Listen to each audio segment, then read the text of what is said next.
અમદાવાદ પોતાના ઘરથી જ બેઘર કરવાની નોટિસ.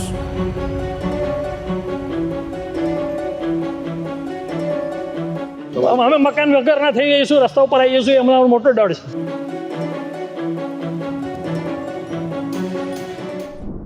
અમદાવાદની ઘાટલોડિયા વિસ્તારની એક સોસાયટીના 25 પરિવારો પોતાના જ રહેવાસ ગુમાવવાની કગાર પર છે. 35 વર્ષથી એક જ સોસાયટીમાં શાંતિપૂર્ણ રીતે વસવાટ કરતા પરિવારોને એએમસીએ પોતાના જ મકાનો ખાલી કરવાની નોટિસ ફટકારી છે.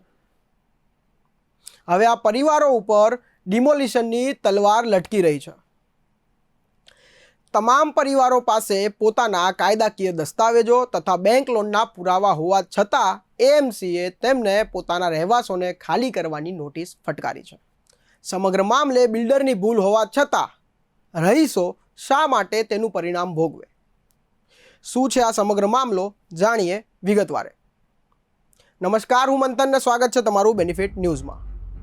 અમદાવાદના ઘાટલોડિયાની આ છે સ્નેહાંજલિ કોઓપરેટિવ સોસાયટી. વાત છે વર્ષ 1986ની, જ્યારે અંજના બિલ્ડર્સ દ્વારા ઓએનજીસીના કર્મચારીઓને અહીં મકાનો વેચવામાં આવ્યા હતા.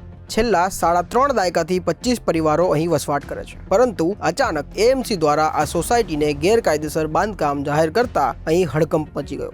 રહીશો પાસે તમામ રજિસ્ટર્ડ દસ્તાવેજો અને બેંક લોન છે, છતાં તેમને ઘર છોડવાનો આદેશ અપાયો છે. આ સમગ્ર વિવાદનું મૂળ એ વર્ષો જૂનું છે.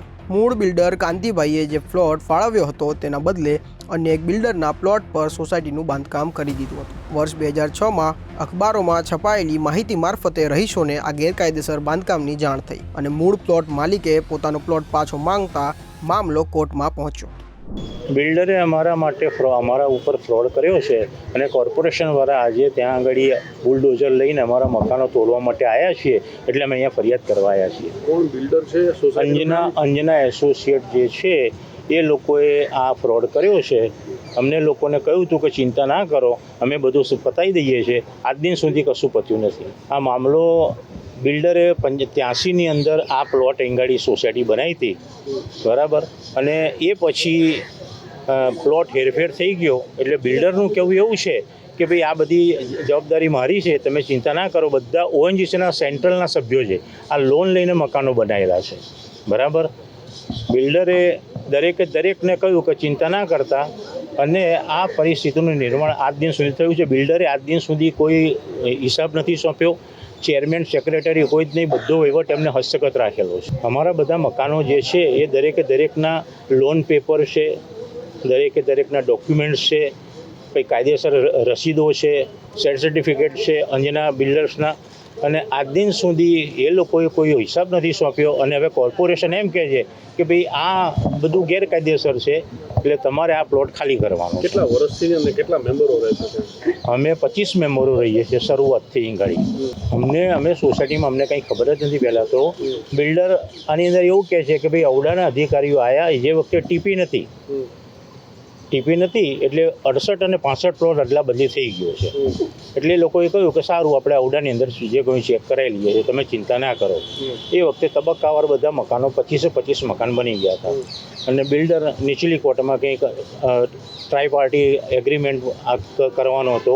એટલે નિધિવાળા, જે મૂળ માલિક નિધિ આવી ગયો હતો, નિધિવાળા, અંજનાવાળા અને અવડાવાળા, એ લોકોને કોર્ટ મેટર ચાલતી હતી. અને કોર્ટ મેટરની અંદર બિલ્ડર પોતે જ બધું હેન્ડલ કરતા. આ મામલે કોર્ટની લડાઈ ઘણી લાંબી ચાલી. નીચલી કોર્ટે અમદાવાદ મ્યુનિસિપલ કોર્પોરેશનને 3.71 કરોડ રૂપિયાનો આદેશ આપ્યો હતો, જે બિલ્ડરે ભર્યા પણ હતા. પરંતુ મૂળ પ્લોટ માલિકને વૈકલ્પિક પ્લોટ ન મળતા વિવાદ યથાવત રહ્યો. હવે આ મામલો દેશની સર્વોચ્ચ અદાલત સુધી પહોંચ્યો હતો, જ્યાં રહીશોના જણાવ્યા મુજબ એએમસીને 41 કરોડ રૂપિયા ચૂકવવાનો નિર્દેશ મળ્યો છે. આ કાયદાકીય લડત વચ્ચે એએમસી દ્વારા સતત ડિમોલિશનની નોટિસો રહીશોને મોકલવામાં આવી રહી છે. આજે પણ એએમસીની ટીમ ડિમોલિશન માટે પહોંચી હતી, પરંતુ રહીશોનો ઉગ્ર વિરોધ અને વિનંતી બાદ કાર્યવાહી અટકાવવામાં આવી હતી. જોકે તંત્રએ રહીશોને 16 ડિસેમ્બરની છેલ્લી તારીખ આપી છે અને ત્યારબાદ પાણી તથા વીજળી કાપી નાખવાની નોટિસ પણ આપી દીધી છે. એકચ્યુઅલ બિલ્ડર છે ને એ મિસગાઈડ કરી રહ્યા છે. 68 નંબરમાં એના ટાઇટલ ક્લિયરના સર્ટિફિકેટ આપીએ છીએ. 68 નંબરો પર જ બનવું જોઈએ. એની જગ્યાએ આખી સોસાયટી 65 બનાવી અને આ રીતે મિસગાઈડ કરીને બધે કોર્ટમાં ને બધે ખોટી રીતે રજૂઆત કરે છે. બિલ્ડરે જવાબદારી લીધેલી, બિલ્ડરે કરવું જોઈએ, અને બિલ્ડર નથી કરી રહ્યો તો બિલ્ડર ઉપર એક્શન લેવા જોઈએ. કોર્પોરેશને અમારી ઉપર એક્શન ના લેવા જોઈએ. ફરિયાદ કરવા આવ્યા તો એ લોકો કે હવે તમે રાઇટિંગમાં આપો અમને. એકચ્યુઅલી પ્રોસિજર અમારા ધ્યાનમાં આવ્યો છે કે ભાઈ એમણે લખવું જોઈએ, પણ એ કહે છે તમે બહારથી લખીને લાવો અને પછી અહીંયા આપો. એટલે આગળ શું થાય છે ખબર નથી. હવે શું કરશો?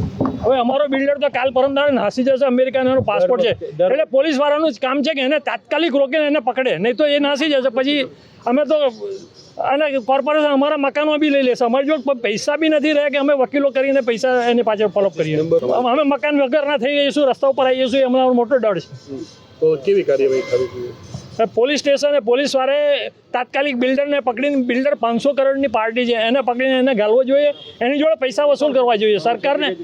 સરકારને અનેક વાર અમે રજૂઆત કરી છે, સીએમ સાહેબને અનેક વાર રજૂઆત કરી છે, પણ એકચ્યુઅલ ફોલોઅપ જોઈએ એવું થતું નથી. આ 25 પરિવારોમાંના 23 સભ્યો વૃદ્ધ છે. જીવનના આ અંતિમ પડાવે ઘર ગુમાવવાનો ડર અને કોર્ટ કચેરીના આ ચક્કરોને તેમને માનસિક રીતે તોડી નાખ્યા છે. આ નિર્દોષ રહીશોએ મુખ્યમંત્રી સુધી રજૂઆત કરી હતી. રજૂઆત બાદ તેમને એકતા ફ્લેટમાં 3 BHK આપવાનું પણ આશ્વાસન મળ્યું હતું, પરંતુ હજુ સુધી કોઈ સત્તાવાર ફાળવણી થઈ નથી.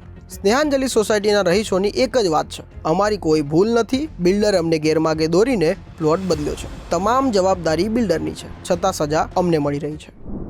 35 વર્ષ જૂની સોસાયટીના આ વૃદ્ધ રહેવાસીઓ પાસે બેંકના દસ્તાવેજ અને તમામ પુરાવા હોવા છતાં હવે આ લોકો પોતાના ઘર ગુમાવવાના આરે છે. સવાલ અહીંયા એ થાય છે કે જેનો વાંક છે એવો બિલ્ડર હજી પણ બહાર ફરી રહ્યો છે. શું તંત્ર તે બિલ્ડર સામે કોઈ કડક કાર્યવાહી કરશે, કે પછી ત્યાંના રહેવાસીને કોઈ વૈકલ્પિક તાત્કાલિક રહેવાસ માટેની સુવિધા પૂરી પાડશે, કે પછી રહીશોના પોતાના જ મકાન તેમને પરત મળશે? આ લડાઈમાં આગળ શું થશે તે જોવાનું રહ્યું. આવા જ સમાચારો માટે જોતા રહો બેનિફિટ ન્યૂઝ.